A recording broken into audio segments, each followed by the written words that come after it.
conscious farming space, food security. Why now? Why is it that it is of your interest at this time? Wow, that's a big question. um, well, I guess my background, I'm from a small little fishing village, and we always had like local sustainability with our food and stuff. And then over time, government comes in with the road, and then all of a sudden he takes away our jobs and our livelihoods and culture and traditions here where I'm from, Newfoundland.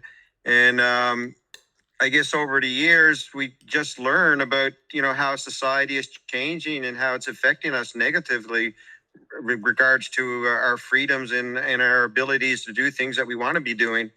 And, just in recent decades, the climate change issues or the carbon issues and how it's forcing farmers away from farming, and how the struggle from farmers or fishermen, they they feed humanity, and they get the least benefits out of it, and they struggle throughout their life, working in being in these hard, difficult, life-threatening conditions, especially fishing on the oceans and stuff. And just I was always conscious of those things, and I'm a thinker, so I'm always looking for solutions to the problems. And then I guess from working around the world, I was in the Navy. I worked offshore oil and gas, and then I worked for myself, and I worked in nature. I was tapping birch trees and collecting sap for making products, and I enjoyed that. And I seen and heard the struggles of the fisher people and the farmers. And now with reducing farmers, and the cows pass too much gas, and it's destroying our environment and stuff. It's kind of crazy stuff that's happening. So um, I was working for Ocean Builders, and they're with the mindset of living on the ocean, getting outside of the government control, getting outside the 12-mile limit. And so obviously we need to have food and clean water and, power systems to survive. So then I came up with the concept of free sea ranch farms, and basically living, working, and playing on the ocean by having communities of 100 to 1,000 people, and raising seafood and hydroponics and verticulture, and doing it on the oceans. That way, we're not interfering with land. We don't have the high taxes. We don't have the government control over us as such. So we have more freedoms. That's how we basically came about with the concept. I'm back to eating fish, Good. inspired by us. Yeah. Also, I live Is on it a. wild harvest? Is it wild harvest or aquaculture? Um, Do you know? Look, I don't know. It's salmon. Okay, it's Yeah. probably most likely aquaculture is probably raised in a fish pen, and part of current practices with aquaculture is that the pins are open to the environment. So the feed pellets that they basically go out and you harvest small wall fish stocks, depleting those stocks for wall fish to actually grow. So then we take that fish and make fish meal out of it, and add chemicals into it to make feed pellets. And you feed those feed pellets to the fish. And the problem with the current practices is basically monoculture. They're just doing one species. So that one species then is affected by the environment, by sea lice attacking them. And then what they have to do is that they have to inject each fish with antibiotics to protect the fish to keep it alive.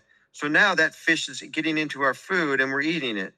But with the systems that we're looking at putting in place, and what happens is when you push that feed pellet into the water, the extra nutrients that when the fish don't eat the pellets gets into the water, and then you have all the feces from the fish that falls to the seabed, and that destroys the environment.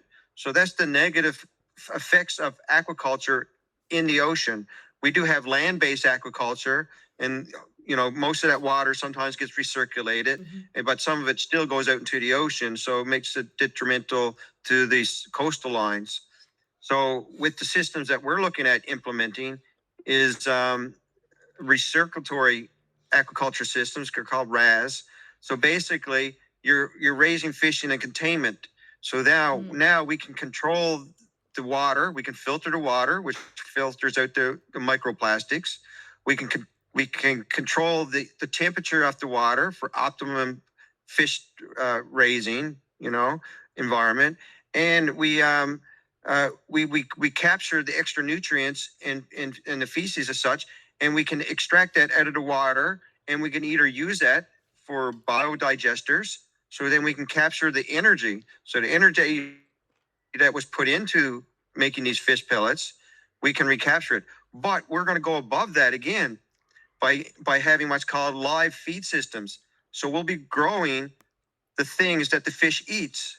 So, for example, black soldier flies, mealworms, vermiculture, which is just regular worms, and brine shrimp, and ditons. So we would be growing these things on board our structures and feeding directly to the fish.